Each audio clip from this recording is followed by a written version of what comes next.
more than 200,000 cold case killing cases in the United States alone. To make matters worse, that number rises about 6,000 each year. Sometimes cases never get solved, but sometimes they do, and in some very strange ways. In 1828, a woman named Maria Marten ran off to get married to a man named William, or so her family thought. After leaving her family, Maria's mother, Mrs. Marten, began having nightmares about Maria being killed and buried in a big red barn. Interestingly enough, the night Maria left, she had made plans to meet with William in a red barn in Polstead, England. For an entire year, the Marten family attempted to contact their daughter, but William, who they were in contact with, kept coming up with excuses for why that couldn't happen. Eventually, enough was enough, and Mrs. Marten informed her husband of her reoccurring dreams. At first, Mr. Marten didn't think much of it, but eventually he and a friend decided to go check out the barn, and while canvassing it, Mr. Marten came across a loose floorboard, and he pulled it up to reveal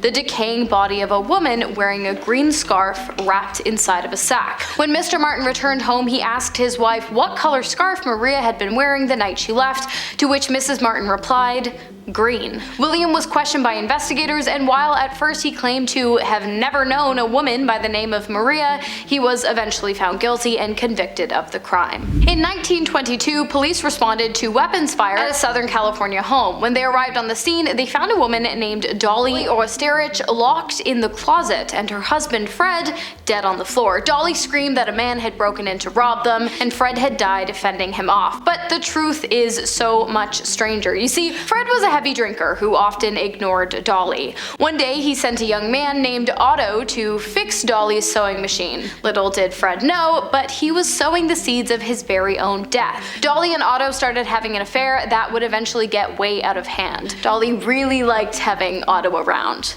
Really liked having him around. She wanted him around all the time, so in order to avoid being caught, she actually had him start living in the attic. They spent days together, and at night, Otto retreated back up. And even when Dolly and her husband moved away to Los Angeles, Otto came along and started living in their attic there. One night, Fred and Dolly got into a vicious argument. Things got really out of hand, so Otto descended from his attic lair with a firearm. In the struggle, Fred was killed, so the two decided to stage a scene. Otto locked Dolly in the closet and hid in the attic, and police believed Dolly's story of a robbery, but years later, a new boyfriend revealed that Dolly had asked him to dispose of a firearm for her, and a neighbor said she asked him to bury one too. Turned out Otto had still been living in the attic for most of the decade, even as Dolly had other relationships. By the time police had changed their tune about the whole situation and had enough evidence, the statute of limitations had expired, and a hung jury couldn't convict Dolly. Both ended up walking free. In 2009, a woman was walking her dog when she accidentally walked right into a massive, unofficial graveyard, the dumping grounds of a man that would later become known as the Bone Collector, and a case that wouldn't be solved for another 9 years. Kind of. You see, officially the case remains open, but unofficially the police are pretty sure they already have their man. Or men. In 2018, Albuquerque Chief of Police Michael Greer determined that the Bone Collector had to be either one of two men, or both, Lorenzo Montoya and Joseph Blay. In 2006, Lorenzo Montoya killed an SEX worker by forcibly restricting her airways. He was subsequently killed by her employer. This is around the same time that the Bone Collector killings stopped. In 2015, on the other hand, Joseph Lee's DNA was found on the body of a dead SEX worker who had been killed. While he is yet to be charged with any killings, he did receive a sentence of 90 years in prison after receiving multiple violation charges. While authorities do believe that in some weird twist of fate kind of way they already have their man, or men, they can't help but wonder if there was possibly a third culprit involved in the killings, and furthermore, if there might possibly be a second burial site as well, just waiting to be discovered, because there were 6 other women in similar professions who disappeared between 2005 and 2006, and they have yet to be found. In 2008, a young, deeply religious couple, Carolyn Watson and Julian Mathis Butchwald, were kidnapped by a satanic cult and taken to Australia's Alpine National Park. They'd been choosing to remain celibate until they got married, but one day they were thrown out of a van 6 hours from home with their clothes clothes cut off and their hands tied. Julian managed to untie Caroline, and they wandered around a field, finding a bag with a toothbrush, a coconut, some peanut butter, and a sleeping bag. Julian told her that they needed to move deeper into the field just in case the kidnappers returned. They ended up spending a week moving about this field, completely naked to avoid being found. They were scared, cold, and lost. One night, Julian suggested they get married, quote, under the eyes of God before they died, hoping to break their celibacy. Caroline disagreed. She hadn't given up on surviving just yet. And eventually they found another bag. Inside of it were their cut up clothes. And they also made it to a road where a farmer picked them up and took them to the police. But the police didn't find any cult. Instead, it was Julian who ended up being arrested. Yeah, you saw it coming. He staged the whole thing. It was one big dumb ruse in order to get Caroline to break their celibacy vow. Julian was tried and found guilty in 2009. In 1996, Jule Jean Buskin, aka Julie, was studying dance at Oklahoma University and working at the school's golf course. On December 9th of that same year, she hung out with a co-worker, Ryan James, and the pair made plans to meet the very next day. She left Ryan's home about 10 and met up with some friends, one of which was named Megan. Megan and Julie broke off from the rest of the pair later in the night and decided to pull an all-nighter. They hit up a diner and then briefly stopped at Megan's house before Julie gave Megan a ride to the local airport around 4 a.m. After saying goodbye, Megan watched Julie get into her car and drive off. Around 5:30 a.m. that same day, residents of Julie's apartment building heard a loud scream, and one of them even called the police. But it wasn't until the next day when Ryan showed up for the pair's date and realized that Julie was nowhere to be found that she was finally reported missing. 12 hours later, her body was found in a lake 15 miles away from her apartment. Her hands were tied and an execution-style wound was found in the back of her head.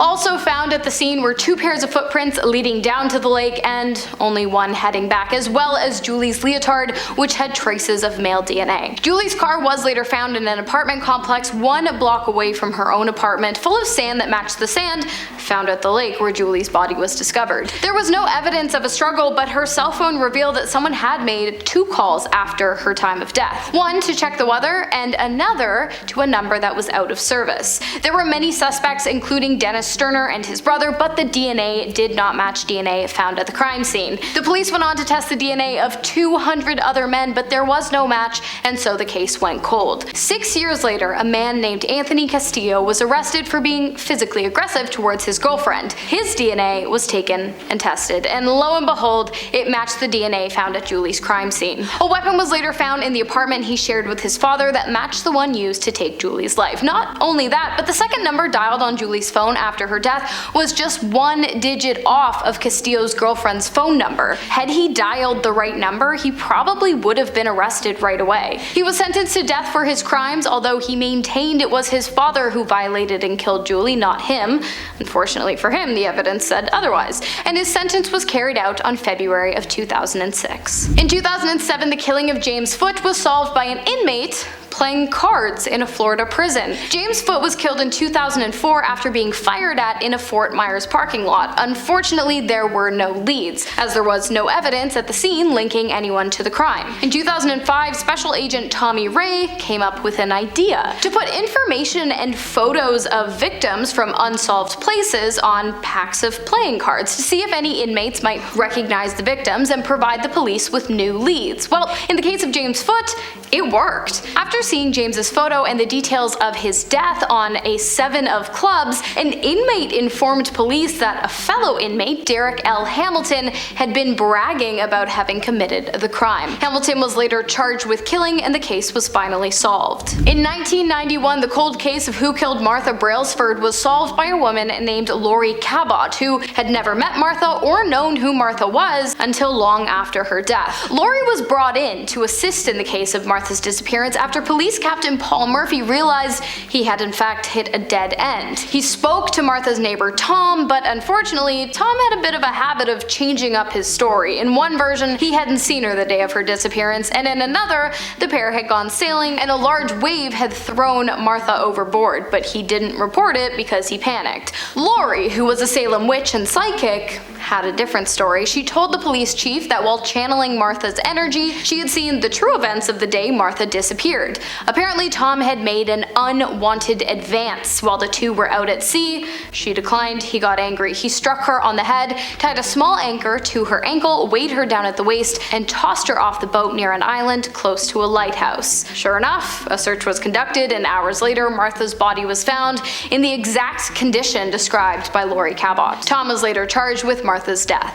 In 1994, a man named Craig Williamson vanished while on a business trip in Colorado Springs. His credit cards were later found in Texas, and his car in Mexico. The police had no idea what to make of the ordeal, but Williamson's wife, Christine, had a theory. You see, her husband had suffered a concussion a few months prior to his business trip, and because of this, Christine thought him to be an easy target for attacks. She told police that she believed that while on the road, her husband was attacked, which in his weakened state likely caused him to lose his memory. A nationwide search broke out, which unfortunately turned up absolutely no leads. And then Craig Williamson appeared on an episode of Unsolved Mysteries. Well, apparently, Craig watched that episode, and in 1995, he turned himself into the police station, claiming that he had in fact been attacked and lost his memory. Police were skeptical of the story, but ultimately happy to have solved the case, even though they didn't really solve anything, and Craig's wife had been right all along. Either that or Craig ran away, but then realized that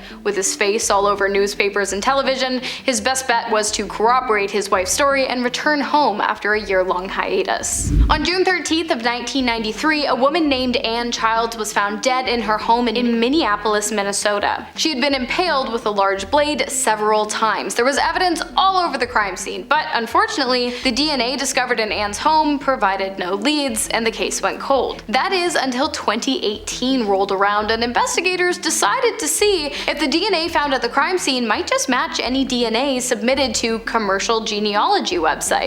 It did, and Jerry Westrom became the #1 suspect for killing Ann Childs. For a year, the police tailed Westrom until one day they got lucky. He threw away a napkin he used to wipe his face after eating a hot dog. Authorities tested it, and it was a match to DNA found on Ann's comforter, bathroom towel, washcloth, and t-shirt. Westrom was arrested in February of 2019, and in 2022, 29 years after initially committing his crime, he was finally sentenced to life in prison at the age of 58. There you have it, guys. There is no shortage of dark mysteries out there. Luckily, some get solved. Unfortunately, some don't.